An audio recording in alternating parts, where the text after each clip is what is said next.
அனைவருக்கும் வணக்கம். நான் உங்கள் மோசஸ் ஒளியல் ஜோல வாஸ்து கன்சல்டன்ட் சென்னையிலிருந்து. ஏன்னா இப்போது தை மாத பலன்களாக பார்க்க போகிறோம்.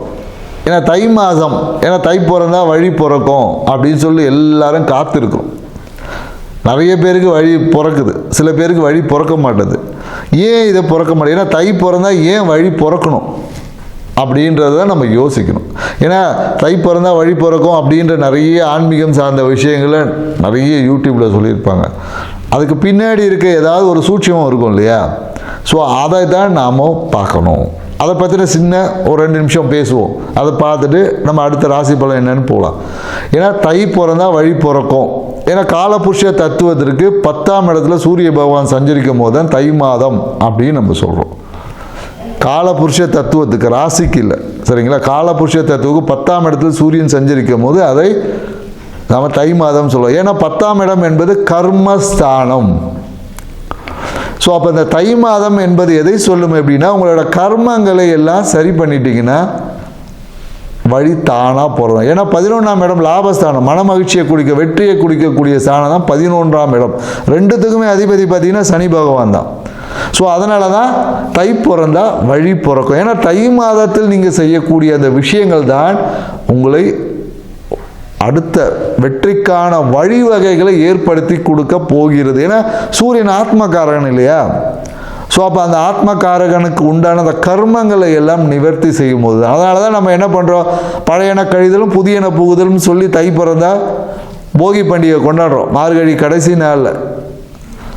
ஸோ அப்போ தை பிறக்கும் போது புதுப்பான எல்லா விஷயமும் புதுமை, அதான் கழிவு எல்லாத்தையும் நீக்கிட்டு புதிய விஷயங்களோட தொடங்குகிறோம். நம்மளோட கர்மங்களை எல்லாத்தையும் சீர்படுத்தக்கூடிய ஒரு மாதம் தான் இந்த தை மாதம். அதனால தான் நிறைய பார்த்தீங்கன்னா விவசாயிகளுக்கு எல்லாமே விவசாயத்தான் பெரும்பாலும் தை மாதம் நம்ம சிறப்பாக கொண்டாடும். ஏன்னா கரும்பு, புது நெல், புது நாற்று அப்படின்ற மாதிரி புதுவான இப்போ தான் எல்லாமே பார்த்திங்கன்னா அந்த அறுவடை முடிந்து அந்த புது பானையில் ஒரு பொங்கலை வச்சு பொங்கும் போது நம்மளுடைய வாழ்வில் ஐஸ்வர்யத்தை பொங்கி தரும். அதனால தான் நம்ம இந்திரனுக்கு அதை வைக்கிறோம், சூரியனுக்கு படைக்கிறோம். இந்திர பொங்கல் தான் அதுக்கு பேர், சூரிய பொங்கல் சொல்லுவாங்க. சூரியன், இந்திரன் இப்படி நிறைய, ஏன்னா இந்திரன் தான் விவசாயத்துக்கு அதிபதி. யாருன்னா இந்திரன் தான். ஸோ அதனால தான் பார்த்தீங்கன்னா இந்திர பொங்கல், சூரிய பொங்கல் அப்படின்னு நம்ம சொல்கிறோம். அப்போது என்னன்னாக்கா அந்த பொங்கல் பானை எவ்வாறு பொங்கி வழிகிறதோ அதே போல் நம்ம வாழ்க்கையிலும் ஐஸ்வர்யம் பொங்கணும். எப்போ கர்மங்களை சரி செய்யும் போது, இல்லை கர்மங்களை சீராக்கும் போது தான் பொங்கும். ஸோ இந்த விஷயத்தை இந்த தை மாதத்தில் புரிஞ்சு உங்கள் வாழ்க்கையில் நீங்கள் செய்ய வேண்டிய கடமைகளை செய்வது தான் உங்கள் கர்மங்களை நீக்குவதற்கான ஒரே வழி. நீங்கள் செய்ய வேண்டிய கடமை இருக்கும். உங்கள் அப்பா அம்மாவுக்கு செய்ய வேண்டிய கடமை, சகோதரருக்கு செய்ய வேண்டிய கடமை, அண்ணன் தம்பி உறவுகளுக்கு செய்ய வேண்டிய கடமைகள் இருக்குது. அதுக்கு தான் அவங்களாம் உங்களுக்கு உறவுகளாக வந்திருக்காங்க.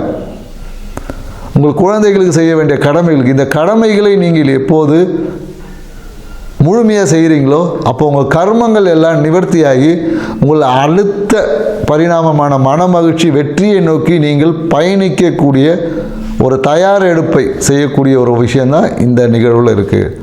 இந்த புரிதலோட ஒவ்வொரு ராசிக்கும் என்ன மாதிரியான தை மாத பலன், கிரக நகர்வுக்கு ஏற்ற மாதிரி தை மாத பலன் எப்படி இருக்குன்றதை டீட்டெயிலாக பார்க்கலாம். வாங்க வீடியோக்குள்ள போகலாம். ஸோ மகர ராசி அன்பர்களுக்கு இந்த தை மாத பலன் எப்படி இருக்கும் போது தான் பலன். ஏன்னா இந்த தை மாத பலன் பார்த்தீங்கன்னா ராசி அதிபதி பார்த்தீங்கன்னா வக்ர நிவர்த்தி எடுத்து 3ஆம் இடத்துல இருக்கார். எவனாக இருந்தாலும் பார்த்துக்கலாம் அப்படின்ற மாதிரி ஒரு எண்ணம் உருவாகும். எது வந்தாலும் சமாளிச்சிடலாம், என்ன பண்ணுற போது அப்படின்ற அளவுக்கு ஒரு தைரியம், துணிச்சலும், தன்னம்பிக்கை இந்த காலகட்டத்தில் அதிகமாக இருக்கும் மகர ராசிக்காரங்கிட்ட.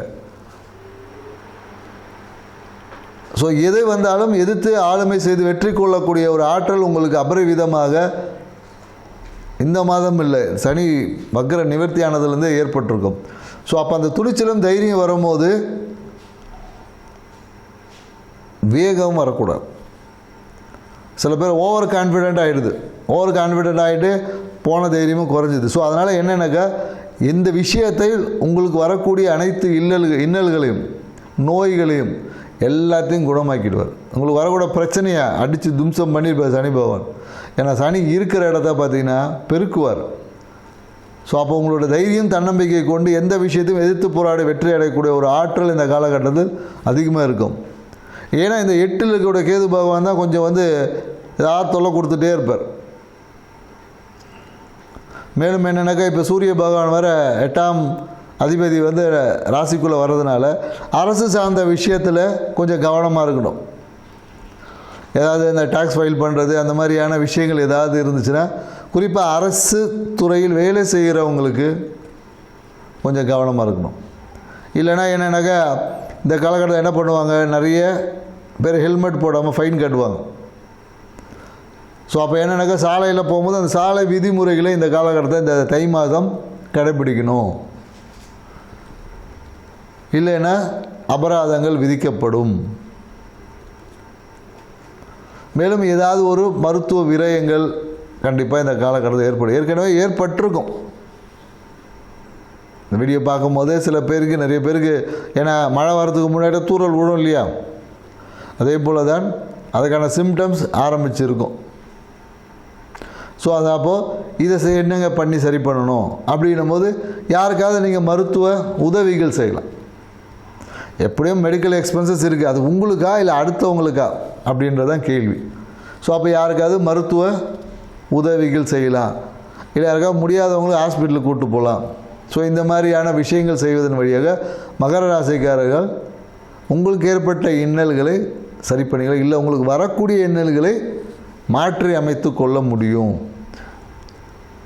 ஏன்னா கிரகங்கள் வந்து ஒரு விஷயத்தை இண்டிகேட் பண்ணிக்கிட்டே இருக்கும். இந்த இண்டிகேஷனை நம்ம புரிஞ்சு செயல்பட்டிங்கன்னா நம்ம வாழ்க்கை அதிர்ஷ்டம் நிறைந்ததாக மாறும். ஏன்னா அதிர்ஷ்டமும் பிரச்சனையும் நாணயத்து 2 பக்கங்கள் மாதிரி, பூவும் தலையும் மாதிரி தான். ஸோ நீங்கள் பிரச்சனையை சரி பண்ணிட்டீங்கன்னா அதிர்ஷ்டம், விட்டா பிரச்சனை. இந்த புலிவால் பிடிச்ச கதை இல்லையா, விட்டா கடிக்குன்ற மாதிரி, அது சரி பண்ணிட்டீங்கன்னா புலி ஓடிப்படும். ஏன்னா 4 சுற்று சுற்றினா புலிக்கே பயங்கரம் வந்திருக்கும். ஸோ இதை மகர ராசிக்காரர்கள் புரிஞ்சுக்கணும். மேலும் என்னென்னாக்கா கடன் சுமை, ஏதாவது தேவையற்ற சிறிய கடன் வாங்கக்கூடிய ஒரு சூழல் என்பது ஏற்படும். குறிப்பாக இந்த காலத்தில் டாக்குமெண்ட் ஏதாவது வச்சுருந்தீங்கன்னா கை தவறி மிஸ் பண்ண தொலைவதற்கான வாய்ப்புகள் என்பது இருக்குது. வீடு சார்ந்த விஷயத்தில் ஒரு இது வரும், ஒரு அழுத்தம் வரும். அம்மாவுக்கு வந்து ஏதாவது ஒரு உதவிகள் இந்த காலகட்டத்தில் கண்டிப்பாக செய்யக்கூடிய ஒரு சூழல்கள் என்பது ஏற்படும். அம்மாவால் ஒரு அழுத்தம், அம்மாவுடைய ஆசைகள் நிறைவேற்றுறதுக்காக ஏதோ ஒரு பொருட்களை வாங்கி கொடுப்பாங்க. ஏன்னா அம்மா யூஸ் பண்ண பொருள் ஏதாவது உடச்சிருப்பாங்க, அதுக்கு பதிலாக நீங்கள் ஒரு புதிய பொருட்களை வாங்கி கொடுப்பீங்க. ஏன்னா இந்த காலத்தில் தாய் பாசம் கொஞ்சம் அதிகமாகும். அந்த தாய் குழந்தை இந்த உறவு என்பது இந்த காலகட்டத்தில் கொஞ்சம் வலுக்கும். அதே போல் அப்பாவுடைய சப்போர்ட் இந்த காலகட்டத்தில் கிடைக்கும். அம்மா அப்பாவை சந்திக்கிறதுக்கான வாய்ப்புகள் உருவாகும். ஏன்னா இப்போ வெளியூரில் எங்கேயாவது இருந்தான்னு வச்சுங்க, எங்கள் சில பேர் சொல்ல நாங்கள் எங்கள் அப்பா அம்மா கூட தாங்க இருக்கிறோம் அப்படின்னு சொல்லுவாங்க. ஏன்னா பொதுவாக மகர ராசிக்காரர்கள் வந்து இந்த காலகட்டத்தில் அப்பா அம்மா பிரிந்து தான் நிறைய பேர் இருக்காங்க. இப்போ அவங்க எல்லாமே அப்பா அம்மாவை போய் பார்ப்பதற்கான வழிவகைகளை இந்த தை பிறந்து உங்களுக்கு ஒரு வழியை ஏற்படுத்தி கொடுக்கும். நீங்கள் உங்களுடைய ஆன்மீகளோட குருமார்கள், அந்த குருமார்களோட ஃபோட்டோவை இது பண்ணுவீங்க. குரு இருப்பார், இவ்வளோ நாள் ஃபோட்டோ வைக்கணும் எண்ணமே வந்திருக்காது. திடீர்னு இப்போ தான் பார்த்தீங்கன்னா ஃபோட்டோ வந்து ஒன்று வாங்கி வைப்போம், வீட்டிலே பூஜை அறை பண்ணுவோம், இப்படின்ற அந்த விஷயங்கள் எல்லாமே இந்த காலகட்டத்தில் தொடங்குவதற்கான ஒரு வாய்ப்புகளை ஏற்படுத்தி கொடுக்கும். ஸோ வாகனம் சார்ந்த விஷயத்தில் கொஞ்சம் கவனமாக செல்லணும். மனம் என்பது இந்த காலத்தில் ரொம்ப சிறப்பாக இருக்கும். வேலை மனம் விரும்பிய விஷயங்களில் நிறைய இருப்போம். வேலையிலேயே கூட பார்த்திங்கன்னா நீங்கள் நினைத்த மாதிரி அந்த வேலை என்பது இந்த காலகட்டத்தில் இருக்கும். அதற்கு போல் வேலையில் ஒரு சிறிய அழுத்தம் என்பது இருக்கும். வேலைன்னாவே ஒரு அழுத்தம் தான். வேலை என்ன சும்மா உட்கார வச்சா நமக்கு சம்பளம் கொடுக்க போகிறேன்னு சொல்லுங்கள். ஸோ வேலை என்பது அழுத்தம். அதே போல் இந்த உயர் அதிகாரிகள் இருக்காங்க இல்லையா, வேலையிலே ஒரு மேனேஜரை காட்டிலும் அதுக்கு மேலே இருக்கிறவங்க, இவங்களோட கிட்ட ஏதாவது ஒரு ஆர்கியூமெண்ட், மனக்கசப்பு ஏதாவது வரலாம். ஸோ அதனால் வரும்போது அவங்க கண்ணில் படாமல் ஓட்டுருங்க. அதான் உங்களுக்கு பரிகாரம். உங்களை பார்த்தா தான் ஏதாவது வேலை சொல்லுவாங்க. ஏன்னா மகர ராசிக்காரில் பார்த்தாவே ஒரு வேலை ஒன்றுன்னு தோணும், அவங்க டிசைன் அப்படின்னு நினைக்கிறேன். ஸோ அதனால் இந்த காலகட்டத்தில் முக்கியமாக உயர் அதிகாரிகளுடன் சந்திப்பை தவிர்த்து கொள்ளுங்கள். இந்த ஒரு மாதம் தவிர்த்துட்டு அடுத்த மாதம் சந்திச்சிங்கன்னா வச்சுங்க, யோகமாக மாறும். இந்த மாதம் சந்தித்தா அழுத்தமாக இருக்கும். ஸோ யோகமாக அழுத்தமாக என்பதை நீங்கள் தீர்மானிச்சுக்குங்க. மேலும் 6ல் இருக்கக்கூடிய குரு பகவான் பார்த்திங்கன்னா ஏதாவது ஒரு மருத்துவ விரயங்களை ஏற்படுத்தி கொடுத்துருப்பார். குறிப்பாக என்னென்னா இந்த காலத்தில் நரம்பு சார்ந்த விஷயம், ஸ்கின்னில் அலர்ஜி, இல்லை ஸ்கின்னில் ஒரு வெட்டு காயங்கள், இந்த மாதிரியான ஏதாவது ஒரு விஷயங்களில் பார்த்திங்கன்னா ஒரு மருத்துவ விரயம் என்பது இந்த காலகட்டத்தில் இருக்கும். குறிப்பாக நிறைய பேருக்கு என்னக்கா காலில் வந்து அடிபட்டிருக்கும், கணுக்கால்லையோ இல்லை காலில் பார்த்திங்கன்னா ஏதாவது ஒரு அடிபடுறது, அழுத்தம், கால் வீக்கம், இந்த மாதிரியான உபாதைகளை குரு பகவான் 6லேருந்து பண்ணிக்கிட்டே இருப்பார். ஆல்ரெடி பண்ணியிருப்பார். அதன் மூலயமா ஒரு நல்லதும் இருக்குது. நிறைய பேர் இந்த நோய் தன்மை வரும்போது கடன் தன்மை என்பது குறையும் என்பதை ஜோதிடம் சொல்லக்கூடிய விஷயம். நோய் ஒருத்தனுக்கு அதிகமாகும்போது கடன் என்பது குறையும். சில பேர் 2 பேரும் அதிகமாக தான் இருக்குது. ஸோ அதனால் நீங்கள் இந்த காலகட்டத்தில் என்ன பண்ணலாம் அப்படின்னு பார்த்தீங்கன்னு வச்சுக்கிங்களேன், குருவுடைய ஆசையை நிறைவேற்றுவதன் மூலயமாக குருவுக்கு என்ன பிடிக்கும், நீங்கள் குரு தட்சிணாமூர்த்தி இருந்தாலும் சரி, இல்லை நீங்கள் வழிபடக்கூடிய குரு, இல்லை நீங்கள் இஷ்டப்பட்டு பயணிக்கக்கூடிய அந்த குருவுக்கு தேவையான அவங்க விரும்பிய விஷயங்களை வாங்கி கொடுப்பதன் வழியாக உங்கள் வாழ்க்கையை நீங்கள் மாற்றி அமைச்சிக்க முடியும். செஞ்சு பாருங்கள். இந்த தை மாதம் உங்களுக்கு மிகப்பெரிய வளர்ச்சிக்கான ஒரு வழியை ஏற்படுத்தி கொடுக்க மாதமாக மாறும். நன்றி, வணக்கம்.